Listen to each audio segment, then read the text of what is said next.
Ricardo, pourquoi utilisez-vous le tarot durant les études de l'Évangile? Ce programme a été enregistré à l'origine par Ricardo Melo de l'Institut Namasté le 22 février 2021. Les audios sont préparés par des volontaires de la Pilule de l'Évangile. Notre équipe de collaborateurs a toujours besoin d'aide. Soyez vous aussi volontaires dans notre cause. Rejoignez notre page sur Facebook, Pilule de l'Évangile. Bonsoir mes chers amis, très bonne soirée et très bonne soirée à vous tous. En commençant avec beaucoup d'affection, une autre pilule nocturne inspirante pour le bien. Toujours de la lumière et de la paix dans votre cœur et votre vie. Nous revenons à notre conversation sur le bien qui est toujours importante pour tout le monde. Et n'hésitez pas à poser des questions. Regardez quelle question fantastique que Maria Luisa nous a posée. Ricardo, j'aimerais que vous m'expliquiez pourquoi vous utilisez le tarot dans les émissions en direct. J'avoue que cela me dérange.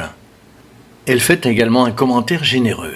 Je vous fais confiance, mais n'y a-t-il pas un risque de mystification des autres, de moquerie des esprits, etc. Quelle est votre opinion à ce sujet ? J'aime ces questions car je me demande combien de personnes ont le même genre de doute mais n'ont pas le courage d'en parler. Je m'amuse parce que je vois qu'à la fin de l'évangile au foyer, pour dire la vérité, normalement de 2 à 3% des personnes qui étaient en direct avec nous se déconnectaient. C'était encore plus auparavant. Comme si... J'aimais trop là jusqu'ici, mais je ne sais pas ce que c'est que cette histoire de Ricardo qui utilise le tarot en plein milieu. Qu'est-ce que cela veut dire ? Je comprends cette originalité et je voulais contextualiser pourquoi j'utilise le tarot et quelle est ma vision de tout ce processus. Que se passe-t-il ? Première chose, nous devons contextualiser le fait que l'évangile à la maison est œcuménique. Personnellement, quelle est mon interprétation de l'œcuménisme ? C'est travailler dans un même espace, plusieurs formes sérieuses de contact avec le monde supérieur, qui a une respectabilité, se révèle efficace et se concentre sur différents types de langage. Ceux qui suivent l'évangile au foyer savent que je joue des chansons catholiques, évangéliques, spirites, et n'en joue d'aucune autre religion car je ne les connais pas. En tout cas, je joue des chansons du monde qui contiennent des paroles merveilleuses. J'utilise des livres de toutes sortes, spirites qui est ma base, mais aussi bouddhistes, catholiques et des textes bibliques. Dans ma limitation, j'essaie d'apporter le plus haut niveau de richesse possible dans ce merveilleux espace œcuménique que Dieu nous a offert et dans lequel vous me faites l'honneur de vous avoir comme auditeur. Cela ne servira à rien d'être là à parler si personne de l'autre côté ne m'écoutait. Quant au tarot, c'est un processus très sérieux, mais que beaucoup de gens ignorent. Je le sais car il y a de nombreuses années, je l'ignorais également. À cause de nombreuses situations qui malheureusement ont été mal utilisées par certains professionnels ou mal interprétées par certains religieux qui parlent de choses qu'ils ne connaissent pas, beaucoup de gens mettent dans le même sac les personnes qui utilisent la médiumnité ou le mysticisme pour tromper les personnes dans le besoin et les gens sérieux qui utilisent les oracles de manière approfondie qui sont connus depuis l'Antiquité. Ces personnes entrent effectivement en contact avec le monde supérieur et peuvent, oui, apporter de nombreuses informations. Plus précisément, le tarot n'a rien à voir avec la médiumnité. Cette confusion est causée par le manque de connaissances.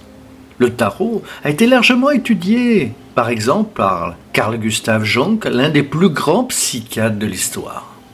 Jung a pris l'étude du tarot très au sérieux, du I Ching et dans diverses autres formes de connexion qu'il appelait l'univers collectif, l'énergie centrale, primaire de toute chose, d'où émergent de nombreux archétypes de base.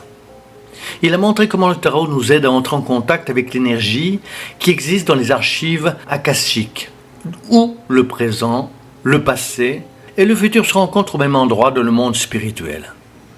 Et pourquoi j'utilise le tarot ? Premièrement, parce que j'ai utilisé le tarot en profondeur pendant de nombreuses années. Je prends l'étude du tarot très au sérieux, comme je le fais dans l'étude des autres religions, de la méditation et d'autres sujets que je ne partage que lorsque je me sens en sécurité pour le faire.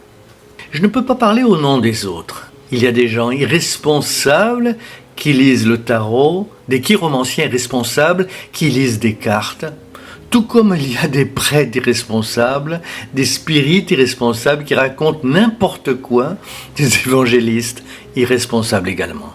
Et je peux aussi être irresponsable, car aucun d'entre nous n'est à l'abri de commettre des erreurs.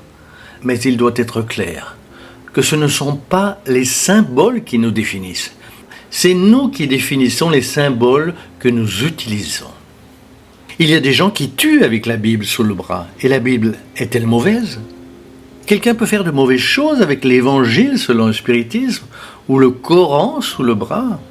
Le problème, c'est l'Évangile et le Coran ou la personne qui ne sait pas comment utiliser cette merveilleuse connaissance qu'elle a entre les mains. Le tarot est utilisé depuis près de 2 millénaires comme une forme de connaissance de soi et profondément respecté par les érudits sérieux comme un outil, évidemment, et non comme une fin en soi. C'est l'un des nombreux outils que j'utilise, comme la méditation. Et pour moi, le tarot sert parfaitement à la compréhension de l'Évangile. Ceux qui participent de l'Évangile au foyer ont déjà dû remarquer les différentes fois où je tire une carte de tarot qui valide ce qui a été dit et élargit souvent la compréhension de manière beaucoup plus profonde. Comment le nier ? En direct, je mélange les cartes devant tout le monde et je ne sais jamais ce que je vais tirer. Mais tout le monde doit être à l'aise et se sentir à l'aise. C'est nous qui faisons nos choix et ils méritent tout respect et attention.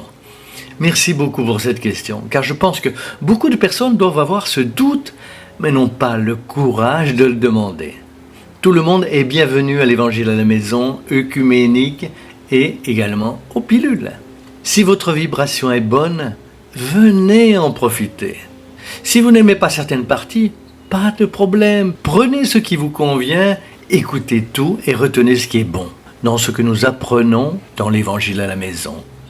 Lumière et paix. À bientôt mes amis. À très très bientôt.